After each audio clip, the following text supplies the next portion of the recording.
when you say, yeah, I've been through it, then your credit level changes quite a bit. From med student to heart patient to heart surgeon, this health system thoracic surgeon shares his very personal journey with the same heart condition he now treats. From the University of Kansas Health System. I am amazed. The team here is great. I came on a Tuesday, and then by Saturday I had a heart in me. I have never seen a group of people work together so good as this team of heart specialists. I mean, it's just unreal. Stand by to set up show. And the Dolph C. Simons Jr. Family Broadcast Studio. Roll it. Always makes you feel like you're the most important patient on the planet. I felt heard, and that was really big. This is All Things Heart. Good morning and thanks for joining us. I'm Alexis Delcid. When you have a serious medical problem, it can feel scary and lonely, and finding someone who's been there isn't always easy. In fact, finding a doctor who's been through the exact same thing is rare. That's part of what makes Dr. Todd Crawford remarkable. You've seen him here as a guest on our shows before. He's an incredibly talented surgeon, but for this episode, for our purposes today, he's the patient. And his experience is what enables him to connect so deeply with his patients. Exactly 3 years ago today, he underwent the exact same life-saving surgery he now performs. Oh, she loves this. She loves this, yeah. With his wife and kids in their cozy living room. Go, Emmylou. Good job, Emma. Their son proudly showing off his collection of cars, airplanes, and trucks. It's a Jeep. Their baby girl just learning to crawl. Oh, she's doing yoga, look. Dr. Todd Crawford is content. You want to get in the mix? Years before this beautiful life, when he was just 19, he went to the doctor for chest pains. That doctor referred him to the University of Kansas Health System for more testing. And they identified an abnormal aortic valve and an aortic root dilation, as well as ascending aortic dilation. That's a lot of scary words, but his wife Tori, who happens to be a physician's assistant, has gotten used to translating. A normal aortic valve has 3 leaflets, his only has 2. Basically, the blood's not flowing through the valve as it should, and as a result of that, his aorta, which is where the blood leaves out of the heart, has gotten bigger, and it's not good when it stretches. For an aorta, that can be a catastrophic problem if you have an aortic dissection or your aorta ruptures. But surgery also had its risks, and this was major surgery. While most open heart surgeries involve stopping the heart for some period of time, this particular surgery required all the blood flow to Dr. Crawford's brain be shut off for a full 18 minutes. It's very safe and very controlled, but when you're the patient, someone tells you that they got to cool you down and shut off blood to your brain, it's a little intimidating. So the plan was to wait and monitor his heart until absolutely necessary, and that worked for 14 years, until it was finally time. The day of surgery was probably the hardest day of my entire life. Not physically, but mentally and emotionally. He was about to undergo a surgery that terrified him on a very human level. And at the same time, something was triggered inside him. It sparked a career path that would ultimately lead him to specialize in this very surgery, where he now performs it on patients on a regular basis right here at the University of Kansas Health System. There was really no other career path at that point that would have made me happy. We are so pleased to have Dr. Todd Crawford and his wife Tori joining us in studio today. Thank you both for being here. We also have thoracic surgeon Dr. Greg Muehlbach. Now, Dr. Muehlbach, you don't treat Dr. Crawford. However, you play a very important role in this because you're the reason we have the honor of saying Dr. Crawford is one of our surgeons here. So we're going to get that in just a moment, how you brought him to his dream job. Thank you for being here as well. Dr. Crawford, I want to start with you. It's been 3 years to the day. What's it like watching your story now? It's hard to believe it's been 3 years. I feel like Tori and I have been on quite a journey since then. So, but it's humbling, and you feel so grateful to be where you are and doing what you love and living a relatively normal life. I can see your eyes and Tori's eyes kind of moisten during the story. Does it make your heart race to still go back to that point? I think that it's nice that we're doing this because I almost like forgot that it's been exactly 3 years, and Yeah. I feel like a lot of times we almost block out some of those feelings that make us human, but it was a scary time, and now kind of we just moved past it. Tori, we have to say you're also glowing, and that's because you have some good news to share with us. There's about to be you're about to be outnumbered at Yes, home, right? Yeah. So we've been, So now we're about to have our third baby in April. You're due so you're 7 months along. How are you feeling physically? I feel good. I feel pretty tired with the other two, obviously, because I haven't, you don't get to rest. But yeah, I feel good. Well, congratulations. Thank you. On the new baby headed your way. That's so sweet. Dr. Crawford, I want to dive right into this surgery because, first of all, when I hear stop patient's heart and stop blood flow to brain for 18 minutes, how is it possible to do that without causing brain damage? You do it all the time. Yeah, I tell patients all the time it's an interesting day job, but it's one that we absolutely love and cherish. So the protection is afforded by cooling. So with hypothermia, we can reduce the metabolic demand of the brain and prevent injury associated with removing oxygen and nutrient delivery to the brain for a period of time. So when you're talking to the patients before you perform the surgery, do you ease into that part? We're going to stop your heart and stop blood flow to your brain. Or do you just say, hey, here's the deal. I've had it done on me before. How do you explain that? I try to be nonchalant about it because, the truth is it's fairly routine for us. It's part of what we do. It's a technique that's been practiced for decades, and it works. It's reproducible, and patients recover with no neurologic sequelae. So, neurologic what? Like neurologic complications from having their blood flow shut off for a short period of time. But I don't try to overemphasize that part because anyone that is told we have to cool you down, pack your head with ice, and then we're going to shut blood flow off to your brain for a period of time, it's hard to hear those words. I can imagine, and you had to hear those words. Yes, absolutely. Which is probably very helpful to the patient you're explaining it to.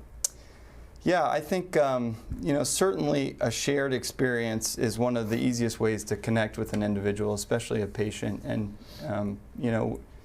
I don't always share that information, but there are times when patients are, you can tell, uncomfortable with the situation or the proposed intervention, and being able to say, I've walked in your shoes and I know what it looks like afterwards, and then for them to see your recovery, the fact that you're back to a functional life is really important. It's more than just surviving an operation, which is the first crisis you face as a patient. Am I going to survive this? Then the next question is, especially for young patients, can I get back to the life I was living before? Right. We have some pictures from Dr. Crawford's surgery. I'd love it if you could walk us through them. We put them in the monitor so that you and Dr. Muehlbach can explain what we're looking at here. This is a view you see every day. The inside of someone. This is your heart we're looking at. What are we looking at? So this is looking down at the aortic valve from an opened aorta, and this is a deconstructed aortic root. So the aortic root is the first part of the aorta where the aortic valve exists, and specifically where the coronary arteries or the arteries to the heart muscle come off. And you can see them at the top right and bottom left corners where they've been cut away from the aortic root, now just exposing the valve. So you can tell that the valve is not normal. So what's not normal about this valve? Because I couldn't tell by looking at it that that's not a normal valve. So a normal aortic valve should have 3 leaflets. For you? Sure. You can, you're mic'd, but you can. Chair, I hope I don't fall. Yep. Let's see here. Okay. Dr. Muehlbach's going rogue. All right, yes, help us. So this would be 2 leaflets, as opposed to, that would be 1, 2, and then 3. His is 1, 2. Okay, so that's what Tori was talking about in the story ahead of this, is that you were just born with 2. And we have another image I want to put up that's helpful. What's that we're looking at? So this is the completed valve-sparing root replacement. So this is a reimplantation procedure where the aneurysmal or abnormal aortic root has been cut away, and the aortic valve is resuspended. So there's his valve. Is resuspended within this tightly woven polyester graft. Come over to me. Your mic fell off, Dr. Muehlbach. Oh, goodness. No, that's okay. I'm happy you got out of your chair because it helps us to explain this. I see. There you go. So what's that? That's made out of the polyester?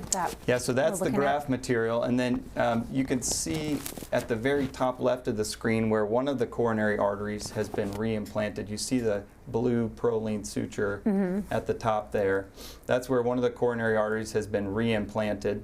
And then at the bottom, you cannot see it as well. That's where the other coronary artery has been reimplanted. And then we have a third image to pull up.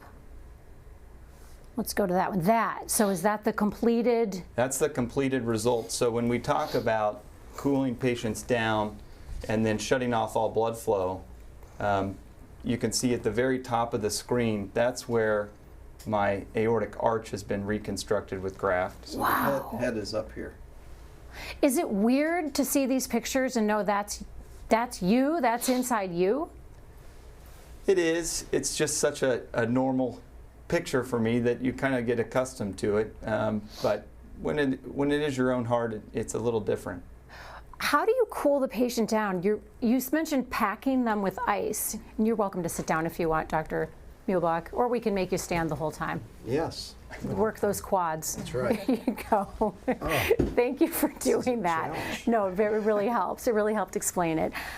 Cooling down the body. So walk us through that process. Sure. I think we may have one more picture too Oh, okay. that may do some justice. Okay, and that's all the tubes and wires that contributed to the cooling? So it's more simple than it seems. You know, we place patients on cardiopulmonary bypass to do open heart surgery every day.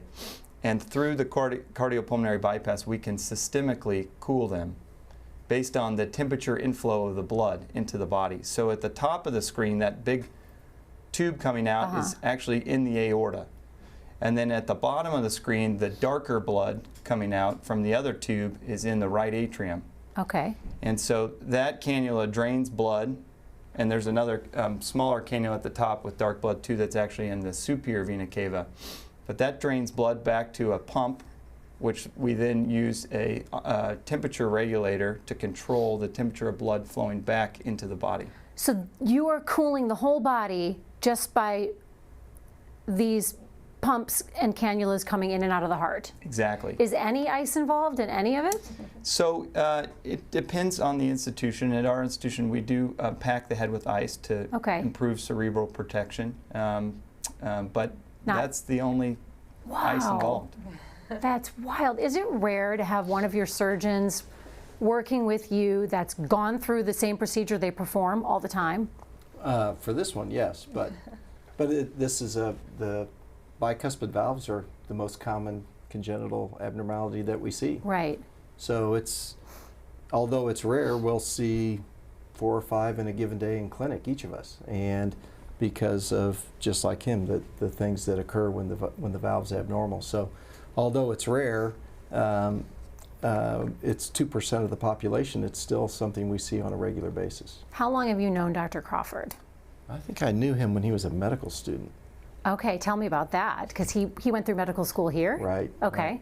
No, I did first get introduced to him as a medical student, but then also I think I remember somebody showing me his scans saying, what do you think, do we need to do anything? Because when he was initially seen, although it was abnormal, he didn't meet any of the criteria to have surgery at that time. Right. So did not have surgery. But no, as he went through medical school here, and then there were maybe even some predated affiliations that he had with some of my children, I hate to even admit. Wait, time out. Predated affiliations. He was friends with your kids? They were fraternity. They went in school together, but they were in the same fraternity. I love that. Yes. Just sidebar, isn't it weird now? I'm about to turn 50. It's weird to be working with people that are half my age. When I turn 50, that'll be weird. I am looking forward to that day. But, so no, and Todd was a superstar medical student, and we knew when he left that, we had always hoped that we would get him back here, so he tantalized us and came back and interviewed for fellowship training here, but turned us down and went to a different program, which is probably one of the top programs in the country. And then, thankfully, when he finished there, he actually really did come back to interview for a job with us, which we were lucky to get him. So all the drama happened when Tori, you and your husband, Todd, Dr. Crawford has asked for us to call him Todd. It's awkward to call a doctor by his first name, so I'm going to kind of volley between the two. You met when you were also working at the same hospital on the East Coast? Yes. Yes, we met in room 48 in the medical ICU at Johns Hopkins Hospital, yeah. Were you working on the same patient? We were working on the same patient, yes. We remember so this is like one of those Chicago Hope or the ER dramas? I wish it was like that. Yeah. I wish it was like that. But yeah, we met there, and then we had some mutual friends that, you know, some of our best friends who are still our best friends today, you know, kind of brought us together a little bit more, I would say. So through all this monitoring, the 14 years of monitoring, you meet Tori, fall in love, get married, have a baby. Your son was 10 months old when you underwent that surgery. Tori, for you as a physician's assistant, you have an extensive medical background. Did you go into medicine mode, trying to figure out how am I going to help my husband get through this medically, or were you in worried spouse mode? I think I started off in physician assistant mode. I was like, you know, you're being a bad patient, you're kind of ordering your own CT scans, and we're just kind of doing this. Like, you need to see a surgeon. And so when we were at Penn, then we ended up going to see, you know, the people that they were training under, and one of our good friends, Josh Grimm. And so it was kind of like, I kind of pushed him to like make this appointment, and then when they were like, okay, let's get you scheduled, I was kind of like, whoa, wait, we're really doing this now? And it kind of felt like a little bit scary. I was like, oh no, maybe it's too soon, or maybe like, I just didn't think the time would ever like really come. But then when they were like, it is time, then I went into worried spouse mode. I imagine it's hard to not be in that mode all the time. Dr. Crawford, Tori said something. You were ordering your own CT scans? Well, I think that's a little extreme. I would say I was not the best patient, but you know, I was in the middle of training, and so it was more difficult to make time. So you were doing what you tell your patients not to do? Exactly. You were putting off going to the doctor? Exactly. I was compliant with my medications, but in terms of follow-up, you know, it was a little more challenging. Right. So good thing Tori was kind of eagle-eyeing you. Yes. Watching that. She rapidly shifted from PA mode to worried spouse mode. Okay. It's effective. That's more effective sometimes, I think. Your condition, Dr. Crawford, what you have is congenital. Are there other people in your family who've been diagnosed with this? So that's an excellent question. So we know bicuspid aortic valves can run within families. There's not a clear or complete penetrance, but it does tend to be passed more often to male offspring. You know, we unfortunately learned that my son has a bicuspid aortic valve as well when he was in the hospital for an unrelated issue. You know, it is important for families to know, and it's actually indicated for all family members, first generation family members, to get tested. And that can be done with just an echocardiogram on an outpatient basis. Do you know if your dad had it? We don't. I hope he's watching this. Does he not want to get tested? Echo. What happens when someone's diagnosed with this? Is there a medication, Dr. Muehlbach, you can take to keep it under control? Well, so the bicuspid valves have kind of varying times of where they present and cause problems. So we'll see infants that need to be addressed. You see late teens, early 20s that need surgery. Then we'll see kind of the usual age group we see is the 40 to 60s.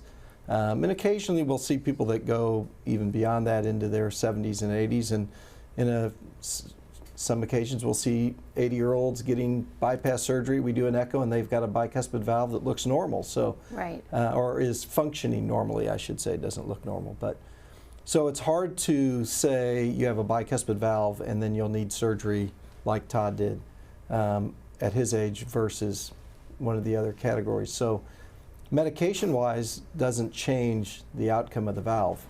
The valve kind of does what it does. Yep.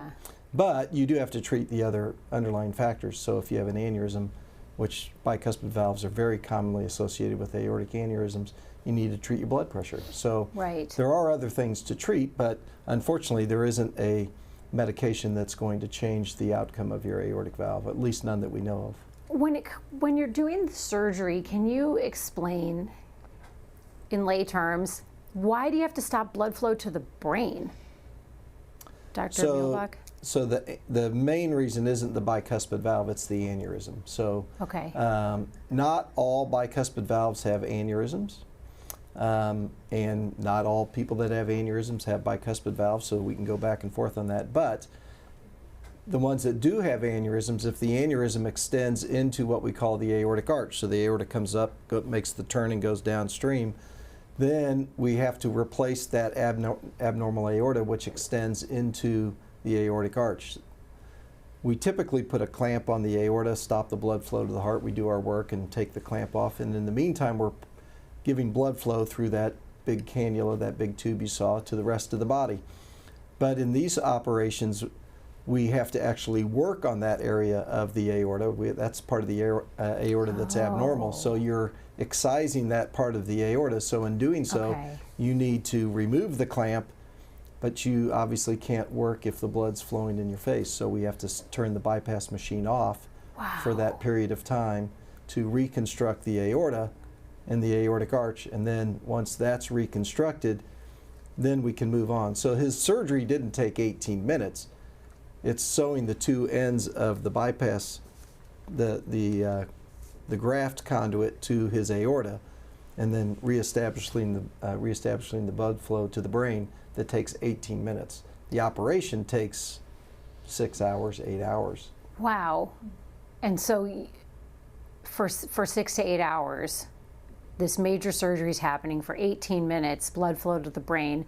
Now, is the 18 minutes a hard cutoff? Like you can't stop it for longer than 18 minutes, or 18 minutes is just how long it takes to do what you've got to do? 18 is individual to what took. What's happened with, okay. So okay. There is some kind of guidelines to, or not guidelines, but understanding that you really don't want to be doing this for, really 45 minutes, an hour. But there are times that we don't have the luxury of making that decision. If you're not done, or there's a more complicated reconstruction, it may take longer. And so you do have to get the work done. And there's other techniques that we use today that are allowing us to have extended times of circulatory arrest, that we call it. So we continue to perfuse the brain in different ways. But you also have to remember it's not just the brain that's not getting blood flow, it's the liver, it's the kidneys, it's the intestine. And so there are other complications that occur. So this circulatory arrest mode is a very challenging part of the operation in many respects. It's fascinating. We have so many questions coming in from our community, so I want to get to our community questions. You can send them to us in real time on YouTube, Facebook, the X platform, or you can send them to us at our email, the All Things Heart email. It's all right there, the ways to connect with us in real time on your screen. And I want to get to some of the questions that viewers have emailed us. Betsy wants to know, Dr. Crawford, have you had to make day-to-day changes or limit any activities? That's a great question. Before I underwent repair and was living with aortic dilation or aortic aneurysm, I had significantly curbed my lifting activities. Not that I was ever a bodybuilder by any means, as Tori would let you know. But we do restrict what we recommend patients to lift. When you perform isometric exercise or heavy weightlifting, you can raise your blood pressure acutely to 200 or even 300 millimeters of mercury, which puts you at risk for an aortic complication. So that was the main limitation in activity, but aerobic exercise, I was still pretty active and in good shape. Marie wants to know if you've had to avoid any foods, or have you changed your diet since all this? That's a good question as well. In patients that undergo prosthetic aortic valve replacement with a tissue valve, such as a bovine pericardial valve or a pig valve, we do oftentimes limit fortified calcium in their diet. I still have my own valve, so I haven't made any particular dietary changes. You limit calcium if it comes from a pig or a cow? Because it can lead to we think it can lead to earlier deterioration of those valves due to calcium buildup. Jennifer asks, what was it like to go back to work as a surgeon when you were so recently the patient getting operated on? That was incredibly challenging. I was not only a surgeon, but a surgeon in training. So, you know, at that time, you're learning how to operate, you're learning how to do highly technical operations, care for very complex patients, and you're also trying to recover. I had a lot of support from the institution I was training at, the University of Pennsylvania, and had an appropriate amount of time off, and then was ready to hit the ground running. That being said, I didn't really want to hit the ground running. I had scheduled an Uber for my first day back, which didn't quite show up, and had to walk a mile to the hospital. Oh my gosh. I don't even know what my heart rate was by the time I got there. Did Tori know about that, or were you just like, bye, I'm going to the Uber? Yeah, not until after you did. Was it a transplant? I can't remember what case you were doing that day, but it wasn't until after that I found out that this had happened. Yeah. Oh my gosh. I have a question for Tori that came in from Sherry. Sherry wants to know, with a new baby, husband after open heart surgery, and working full time, how did you manage? Family. We had lots of support from both of our families, and we had really good friends. You know, one of our best friends is one of the surgeons that performed the surgery on Todd. So, you know, his wife brought over lunch to me, my aunt, your mom, your dad, my parents, my sister. There were so many people that helped us. You know, my aunt kind of babysat Todd one day when I had to go to work, and like how'd that go? Things like that. She was an excellent caretaker. My sister flew out for a week when Tori went back to work, and so we had a really, I mean, like Tori said, village. Yeah. It was a great team. Tim wants to know how often you performed the surgery that was done on you. So the valve-sparing aortic root replacement is rare. We select patients carefully, especially younger patients, because we know that when you have to replace an aortic valve in someone in their 30s or 40s, it can change their lifespan. You know, that you either endure the complications associated with having to be on lifelong anticoagulation, or you endure the challenges of a bioprosthetic valve that is not infinite. You know, it has a limited durability. So, but the aortic aneurysm work we're doing every week here. Every week. And we have an amazing team in the operating room that involves nurses, perfusionists. Our post-operative ICU care is spot on for those patients. Wow, it must be so reassuring. I can only imagine being a patient of yours and then being nervous and you being able to say, well, actually, do you ever show them your scar and say, actually, I had it done? Not intentionally. Sometimes it sticks out of the scrubs. So. But it's so reassuring because you're a top doctor doing the surgery and you're fine. So they know they can feel safe going into it. I think that's really something to learn this story and hear you talk. I want to bring everyone back for some final thoughts on this program. And Dr. Crawford, I want to ask you, do you think this has shaped how you practice medicine? Oh, incredibly. You know, it's a unique connection you can make with patients, not just before surgery, but when they're in that early phase of recovery, you know, when they're in pain, when emotionally or mentally they can be struggling with being a patient and trying to get back to what was their normal way of life. And I think just that reassurance that you will, you know, seeing someone that has gone back to their day-to-day life is really powerful for patients. And so that's definitely been a unique bond that I've shared. Tori, for you as your healthcare provider, a spouse, a mom, for people watching this that might go through something similarly scary, what would you want to tell them? And also, what would present Tori want to tell past Tori? To calm down. It's going to be okay. I just, you know, it was a unique situation because when Todd was getting his surgery, it was COVID, so I wasn't allowed to have anyone with me at the hospital. We were very kind of isolated. I couldn't leave and come back, so we were both there for 5 days straight together.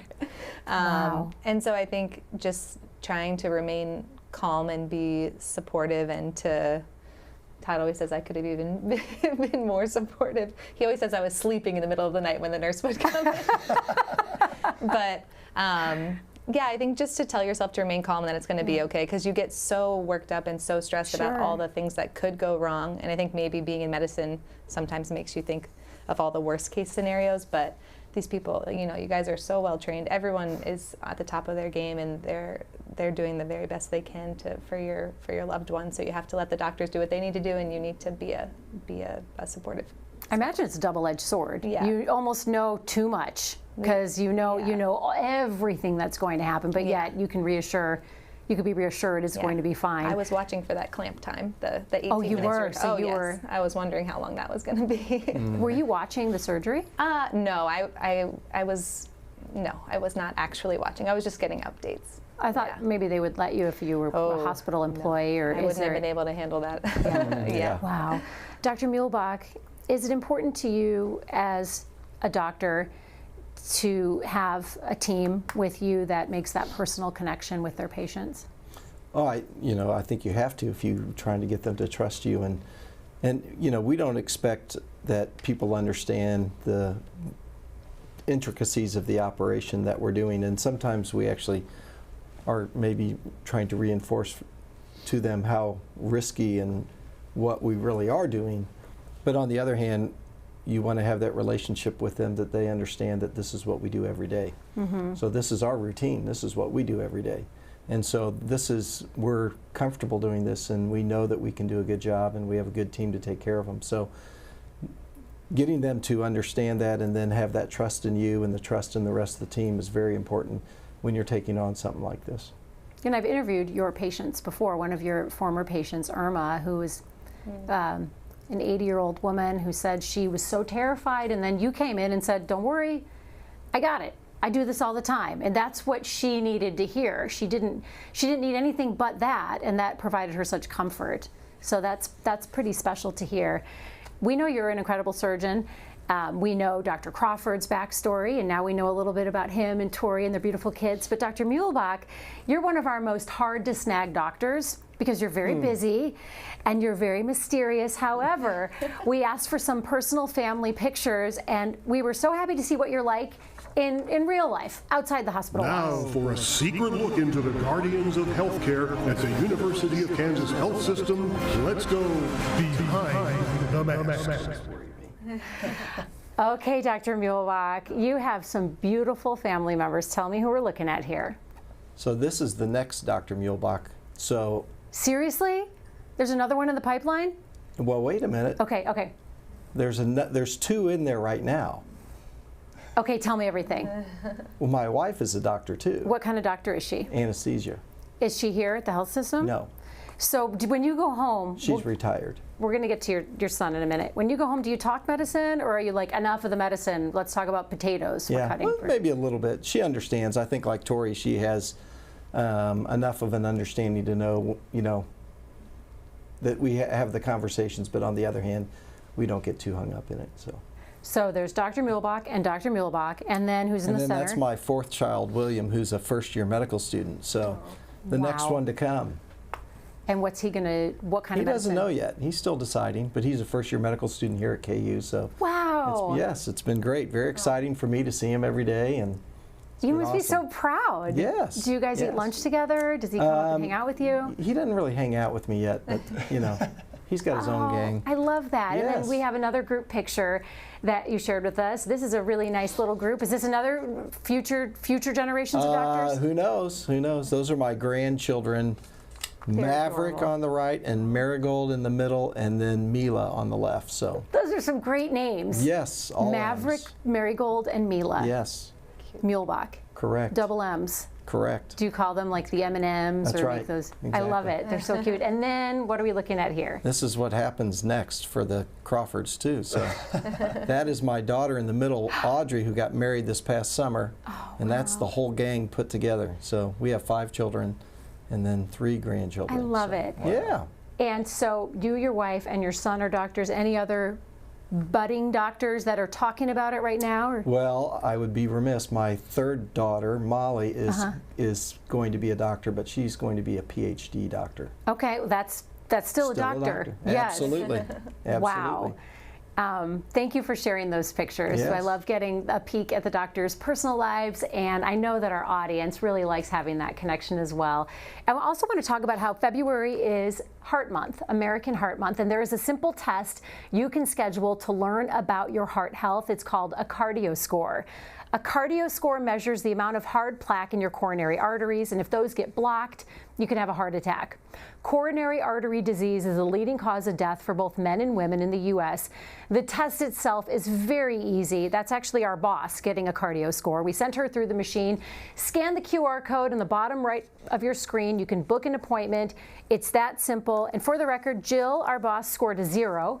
It's the only test you want to score a 0 on. That's right. That's what we say, especially if you're thinking of all the ACTs and SATs everyone's prepping for. Yes. Don't want a 0 on those. Cardio score, yes. So thank you for being with us today, and a huge thank you to Dr. Muehlbach for your time, Dr. Crawford and Tori for sharing your personal journey with us. You are all amazing. Coming up next week on All Things Heart.